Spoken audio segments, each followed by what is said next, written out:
Hi, அனைவருக்கும் தமிழ் புத்தாண்டு நல்வாழ்த்துக்கள். இன்றைக்கி காலையில் நேரத்துலேயே சரி பிரம்ம முகூர்த்தத்தில் தீபம் பற்றிடலாம் அப்படின்ட்டு காலையில் நேரத்துலேயே எந்திரிச்சாச்சு.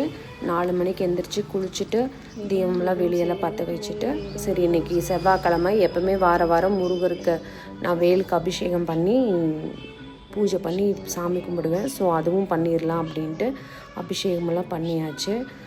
எல்லா அபிஷேகம் பால், தயிர், மஞ்சள் மொத்தம் 6 அபிஷேகம் பண்ணுவேன். 6 அபிஷேகமே பண்ணியாச்சு.